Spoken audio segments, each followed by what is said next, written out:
My name is Takahashi, and I run a New York-style pizza place called Maple Pizza, located in Kotobuki Town, Taito Ward. We serve authentic New York-style pizza with large 50-centimeter pies, cut into 8 slices so customers can easily enjoy a slice at a time without needing to order a full pizza. About 10 years ago, I was working in the apparel industry and had the chance to take a long vacation to visit Los Angeles. While there, I stumbled upon a place called Pizzanista, and it was the first time I had ever seen New York-style pizza sold by the slice. I thought it was incredibly cool and had this strong, immediate gut feeling that I wanted to bring something like this back to Tokyo. So I returned to Japan, told my coworkers about the amazing pizza place I'd found in the US, and said, I really want to try doing something like this myself. And they were really supportive, saying things like, oh, that's awesome, you should totally go for it. So I started seriously looking for a place where I could train and gain experience. Eventually, I found a shop called Pizza Slice, went to check it out, and was struck by the authentic, well thought out interior design.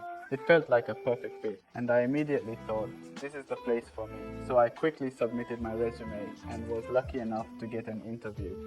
Pizza Slice was only about a year old at that time and wasn't well known yet, but before I knew it, they had opened new locations in areas like Minami Aoyama and Roppongi, and the brand quickly started to grow.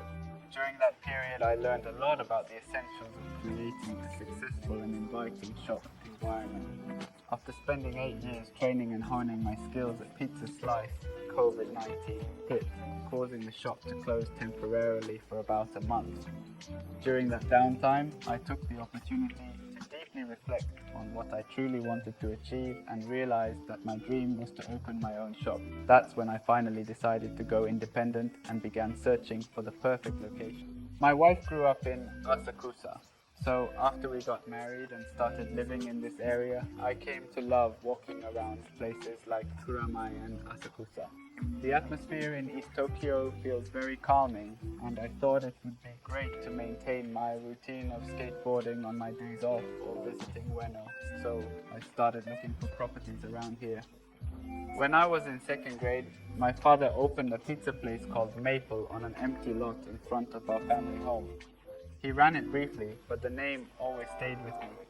I hadn't intended to open a pizza shop, but when I finally decided to start my own, using that name felt like a natural connection, a way to honor that memory.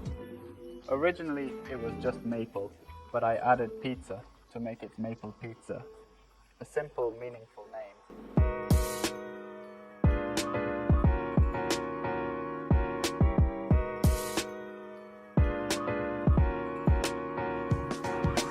As for the menu, our most popular item is the pepperoni slice. It's like the quintessential American pizza with a classic flavor that resonates with our customers, making it the top choice among our offerings. We also have an option called the Today's Slice, which includes the Supreme loaded with toppings, pepperoni, Italian sausage, mushrooms, onions and black olives. It's a really hearty and satisfying slice, packed with flavor and perfect for those wanting a full, rich pizza experience. This slice has been a big hit since we opened. Another option for the Today's Slice is the Hawaiian, featuring pineapple, bacon and onion. We initially introduced it in June, thinking the tropical flavor would pair well with the summer vibe. As the weather got colder, I considered taking it off the menu, but customers started asking what happened to the pineapple pizza, and really showed their support for it. Since so many people seem to love it, I decided to keep it on the menu, hoping it becomes one of Maple's signature items.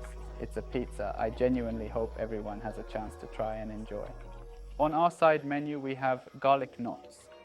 The word knot refers to a tie or knot, and we prepare them by stretching the pizza dough, tying it into a knot, baking it and coating it in garlic sauce. It has an addictive flavor. Some customers even come just for these, making it one of our highly recommended side items. We also have spicy potatoes. Since we don't have a fryer, I wanted to come up with a way to serve potatoes. And I landed on baked potatoes. We bake them in our oven and finish them with a special blend of spices. This is the exterior of the building, which is painted entirely pink. I was really surprised when I first saw it, but it was so unique and cool that I instantly loved it. For the sign painting, a friend introduced me to a calligrapher named Letterboy, who created the lettering for us. Since the building faces north and doesn't get much sunlight, he suggested keeping the design simple with white paint, and I agreed. It turned out very clean and minimal, just as we hoped. The number 101 is written on the sign because our shop is located in room 101 of the building, and I'm really pleased with how it all came together. The shop is only about 33 square meters, so it's a small space. I wanted it to feel open with room for 4 or 5 people to sit or stand while eating, so we decided to install large open windows. One of our regular customers' kids drew a picture of a pizza on a kitchen napkin while waiting for me to bake, and she gave it to me. It was so adorable, and I really liked her drawing style, so I decided to hang it up in the shop, and it's still there now. The little girl hasn't been back to see it yet, so she probably doesn't even know it's displayed, but I personally love it and I'm happy to have it there. This artwork is by an American artist I actually haven't met in person. I came across him on Instagram. He's someone who not only enjoys drawing, but also bakes pizza as a hobby. I loved how he incorporates pizza as a main theme in his artwork, so I reached out to him via DM to ask if I could have one of his pieces. He mentioned that shipping the artwork from America would be costly, so he kindly sent me the digital data instead, allowing me to display it here. I chose a spot that would balance well on the wall and put it up. I also have a pizza book that I used to read often, placed here for customers to browse while waiting for their pizzas to be ready. Then there's also this Budweiser and Wasted Youth box by Verdi, which connects back to my time at Pizza Slice. Since we serve Budweiser at the shop, I thought it would be fitting to display the box here.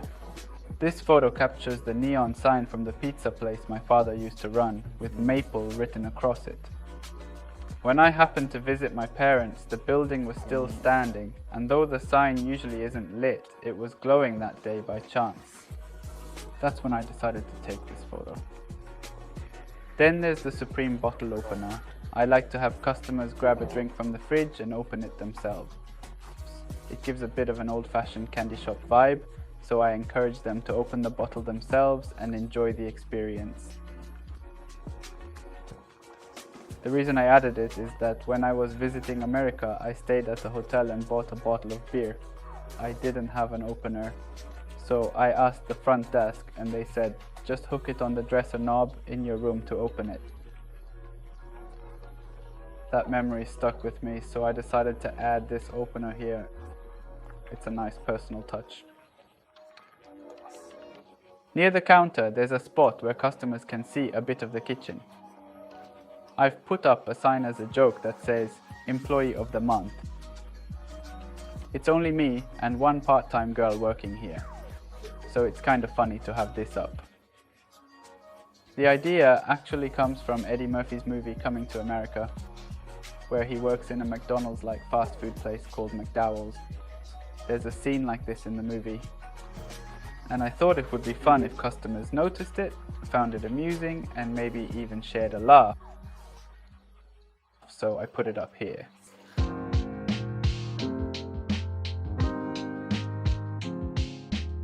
There's a pizza place in New York called Di Fara Pizza, run by a man named Dom DeMarco.